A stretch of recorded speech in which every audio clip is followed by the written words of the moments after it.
Bonjour à tous, c'est l'Instant T, votre magazine d'actualité dans le Finistère. Aujourd'hui, on va parler des États-Unis dans cette édition et on va se replonger dans la vie du plus breton des Américains. L'auteur de Sur la route, Jack Kerouac, est l'objet de cet ouvrage, Sad Paradise. Et pour en parler, on reçoit l'auteur René Tanguy. Bonjour. Bonjour. Et à vos côtés, il y a Anaïk Bayard-Guernig, la fille de Youn Guernig. Parce que Youn, bonjour. Déjà, commençons par là. Bonjour, parce que votre père et Jack Kerouac ont entretenu une correspondance épistolaire pendant plusieurs années et on la retrouve dans cet ouvrage. Et on va parler de cette rencontre aux États-Unis. Alors avant d'aller à l'intérieur de ce livre, on va essayer de rappeler avec vous deux qui étaient Jack Kerouac et Youn Guernig, pour ceux qui ne les connaîtraient pas. René, quelques mots sur Jack Kerouac, vous nous le présentez.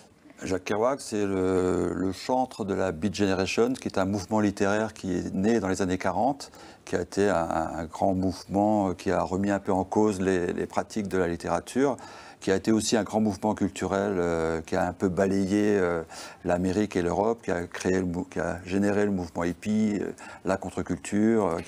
Et puis il est l'auteur de cet ouvrage que vous avez dans les mains. On va le montrer aux téléspectateurs, parce que vous avez eu la gentillesse de nous l'amener. Il est l'auteur de Sur la route, évidemment, voilà. On the Road. Sur la route, c'est le livre mythique que Jack Kerouac écrit en 15 jours, 15 nuits d'une traite, et qui va envoyer sur la route, effectivement, des millions de jeunes avec leur sac à dos qui vont remettre un peu en cause l'American Way of Life. Et ce livre, c'est l'exemplaire de votre père, voilà, Anaïk. Qu'il avait acheté en 1957, 57, 58, enfin voilà. Et il y a quelques... Voilà, il avait traduit, on va montrer, parce que voilà, c'est quand même extraordinaire, il avait traduit Sur la route. En gaélique, en breton et en gallois. Voilà, donc superbe ouvrage. Ah oui. Alors, dites-nous quelques mots maintenant sur votre père, pour ceux qui ne le connaîtraient pas. Mon père était donc un auteur breton, poète surtout, devenu chansonnier dans les années 70 à son retour des États-Unis. Nous avons donc émigré dans les années 50, revenu fin des années 60. Et avant son retour définitif en Bretagne, il a eu la chance de rencontrer Kerouac. Pas forcément l'auteur au départ, mais parce que son nom intriguait mon père et se demandait jusqu'à quel point il était breton. Bretonne. Voilà. Et alors justement, Kerouac, au fil des lettres qu'ils ont échangées, a essayé de rentrer en contact avec sa bretonitude finalement, et il l'a fait par le biais de votre père. C'est un petit peu ça qui s'est passé. Tout à fait. C'est vrai que depuis plusieurs années, il y a une sorte de flou autour de ça, entretenu d'ailleurs par beaucoup de journalistes parisiens, entre autres, de dire que c'est anecdotique, que ça il le faisait juste pour rire un peu. Et je trouve que c'est tout l'intérêt aussi de cet ouvrage, en dehors de cet échange de plusieurs années où il y a vraiment plein de choses qui ressortent, mais une des choses essentielles est que ce n'était pas anecdotique, c'était une vraie recherche de la part de Kerouac. Et puis on voit que même votre père lui apprend quelques mots en breton, il signe lui-même Kenavo, enfin voilà, il y a tout... Voilà. On voit que le breton est rentré, il a essayé de rentrer dans tout ça. Comment ces lettres sont réapparues? Elles étaient où? Racontez-nous un petit peu leur histoire. Eh bien, ces lettres, en fait, elles étaient tout simplement chez mon père. Ah, c'est vous qui les avez. Et à son décès, mes sœurs et moi, nous les avons récupérées, et elles sont restées 8-10 ans devant sur une étagère chez moi. Et j'avais pas ni l'envie, ni... C'est pas que la curiosité me manquait, je trouvais qu'il y avait une certaine impudeur à lire les courriers de mon père. Donc je n'ai jamais rien lu avant ma rencontre avec René. Et là, René, vous vous êtes emparé de ces lettres et vous êtes reparti sur leurs traces, parce que c'est un ouvrage photographique aussi, donc vous êtes... retourner vagabonder sur les lieux de Kerouac et de Youn. Oui, c'était des lettres qui étaient inédites, qu'il a fallu traduire, que Anaïk a très bien fait. Et j'ai pris ces lettres, je les ai mises dans ma poche, et puis je suis parti sur les traces, non seulement de Kerouac, mais aussi des Guernig dans les Monts d'Arrée, dans la Bretagne profonde.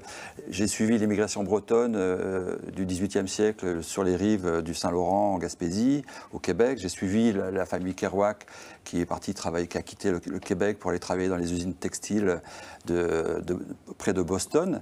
Et j'ai suivi bien sûr les péripéties et de Kerouac et de Guernica et leurs rencontres à New York, dans les bars, dans le Greenwich Village et jusqu'à la mort malheureusement de Kerouac quelques années plus tard dans le sud de la Floride. Donc c'est un voyage photographique autour d'une amitié littéraire. C'est pas une illustration des lettres, mais c'est une évocation de cette amitié. De cet univers qu'ils ont eu peut-être un peu rencontré à un moment. Oui. Alors on avait choisi de parler des États-Unis aujourd'hui, actualité oblige. Et Anaïg, on ne peut pas s'empêcher de vous demander votre réaction, vous qui connaissez les États-Unis. Oh my God. Sur l'élection de Donald Trump. Ce matin, c'était un peu la douche écossaise, quand même, je dois reconnaître. J'avais préparé des petites choses à vous amener, comme ça, plutôt rigolotes et tout. Puis tout d'un coup, je me suis dit, non, on peut vraiment pas en rire. Voilà, moi, je suis, pour l'instant... Vous avez vécu combien de temps là-bas ? Moi, j'ai vécu, je ne sais plus combien d'années, en fait. Disons que j'avais 5 ans quand je suis partie là-bas et j'en avais 14-15 ans en rentrant. Oui, donc une dizaine d'années. Je suis repartie aussi voilà, c'est un pays avec lequel vous avez des liens. J'ai été aussi dans les années, j'ai fait ma 19e et ma 20e année là-bas également. Mais...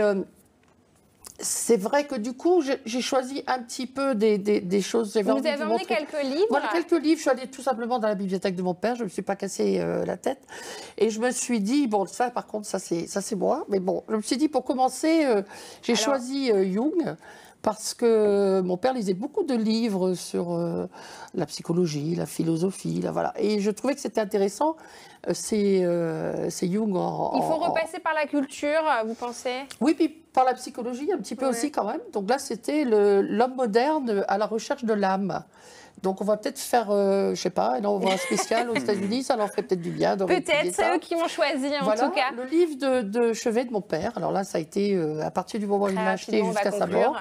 Donc Taureau, bien évidemment. Ouais. Et là il y avait un livre que nous avions aimé tous les deux, qui était le Book of the Hopi, c'est-à-dire que ce sont les pardon. La gorge un peu sèche, les Indiens Hopi qui racontaient pour la première fois un petit peu leur mode de fonctionnement. Et donc ça, c'est aussi un peu symbolique par rapport à aujourd'hui. Très bien. Je mets dedans tous les gens qui vont avoir quand même des gros ennuis dans les mois qui viennent. Juste une dernière question. René, pourquoi vous avez choisi de l'appeler ça de Paradise, ce livre ? Parce que je pense que le paradis est toujours triste. Mais en plus, c'est vrai que c'est un jeu de mots.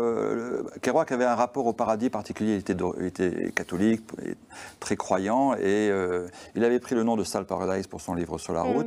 Il allait dans un bar qui s'appelait Paradise Dinner à Lowell, et il a écrit son livre Sur la route à Paradise Alley, qui était une rue de New York où il habitait. Et le titre de Sur la route devait être Sad Paradise. Comme il ne l'a pas utilisé, je trouvais que c'était bien utilisé. Vous l'avez repris à votre compte. Bon, merci à tous les deux. Très bonne idée. Merci à tous les deux d'être venus parler de cette évocation de l'Amérique, en tout cas à travers ces deux artistes. Merci beaucoup. Le livre va sortir, voilà, j'y arrive, chez Locus, enfin est sorti d'ailleurs chez Locus Solus Édition. Voilà. Merci à tous les deux. C'était Sad Paradise. On tient à vous de nous avoir suivis. On se retrouve demain. En attendant, évidemment, il y a les réseaux sociaux et notre site internet. Très bonne soirée sur TVO.